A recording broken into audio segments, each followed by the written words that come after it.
BFM Business, Intégral Placement, idée de placement.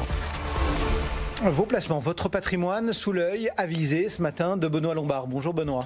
Bonjour messieurs. Bonjour. Associé, gérant de Vitam MFO. On va parler ce matin de fraude fiscale et donc de traque. Un mot d'abord du contexte ? Le contexte, c'est que l'évolution du monde, l'évolution des relations internationales, le transfert d'une économie classique vers une économie numérique, vers une économie digitale, a amené des nouveaux comportements. Et ces nouveaux comportements, ils relèvent de deux ordres. Le premier, c'est qu'on a vu des schémas fiscaux que l'on pourrait qualifier d'agressifs et qui reposent sur les trous qui peuvent exister dans les conventions fiscales internationales. Ça, c'est le premier constat. Et le deuxième, c'est les incidences. Et l'incidence, c'est que, on le sait, notamment les GAFA ne sont que trop peu taxés par rapport aux gains qu'elles réalisent. On a vu, et on le voit encore avec cette réunion qui est programmée à Bruxelles, que la France travaille beaucoup sur ce thème de la fraude fiscale, de l'évasion fiscale, de la taxe.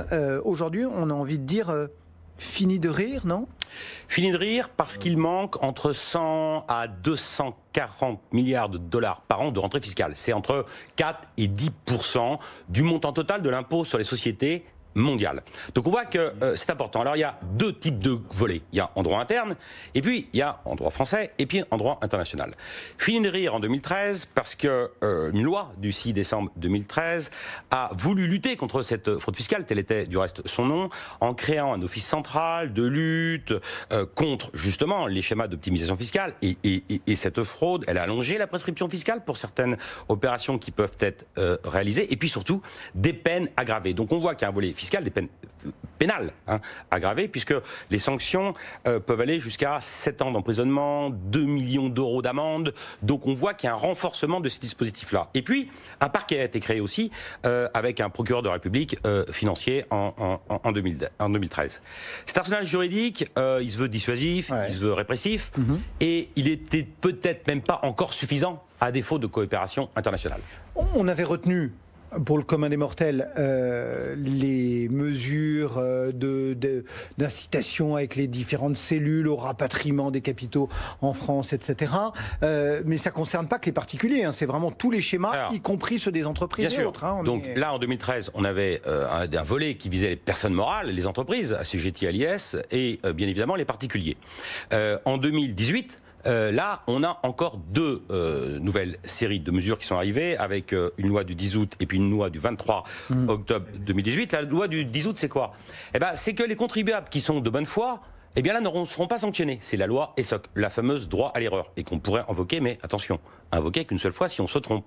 Et si on se trompe, sans pour autant avoir des manœuvres qu'on pourrait estimer comme étant un peu trop agressif au plan fiscal. Et bien évidemment, là, une seule fois l'erreur, pas deux fois. On imagine. Sinon, bon, ça c'est le cas français, mais on ne peut pas raisonner dans nos petites frontières hexagonales. Ah oui.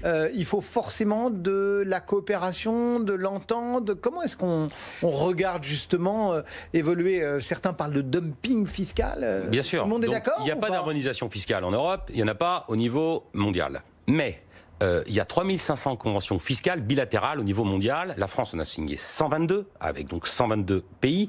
Et on rappelle, les conventions fiscales, la convention fiscale, c'est des conventions fiscales de non-double imposition. Ça vise surtout à imposer dans un pays et dans uniquement ce pays. Et pour éviter, lorsqu'il y a des divergences d'interprétation, de textes entre un pays A et un pays B, eh bien on lit les textes de la Convention qui donnent le droit à certains États de taxer. Je vais donner un exemple très simple. C'est le règlement, quoi. C'est le règlement. Hein, les règles du jeu. Exactement. Les plus-values de cession de biens immobiliers pour un particulier sont taxables dans le pays de situ du bien. Donc elles sont taxables en France si le bien est situé en France. Voilà, une règle qu'on retrouve avec des critères types qui sont fixés par l'OCDE. Donc, mais il y en a 122. Et modifier pour la France, et il y en a 3500 dans le monde entier. Modifier toutes ces conventions, c'est quelque chose qui paraît incroyablement complexe. Et on s'est rendu compte que, à défaut de ces conventions fiscales, donc il y a aussi des conventions d'échange d'informations automatiques. Et là, les États-Unis ont donné l'exemple en 2010, puisqu'ils ont créé la loi FATCA, applicable en juillet 2014. FATCA, cette loi, elle vise à taxer toutes les US personnes, toutes les personnes qui ont des critères d'américanité, où qu'ils soient dans le monde, et quel que soit du reste les liens qu'ils peuvent encore avoir avec les États-Unis. Il suffit d'être né aux États-Unis, d'avoir passé une semaine, eh bien on est considéré comme une US personne, et toute sa vie, on doit reporter automatiquement aux États-Unis les actifs que l'on a pour déclarer ça à l'IRS, au fisc américain. Et on s'est dit, en 2014, c'est pas possible que ça fonctionne. Ça fonctionne parfaitement parce que les États-Unis ont eu quelques velléités d'être un peu coercitifs avec ceux qui étaient réticents. Et ça fonctionne, cet échange automatique d'informations. Donc on peut s'en inspirer, ça fait partie des solutions. L'Europe s'en est inspirée avec une directive de 2014 qui s'applique depuis 2017.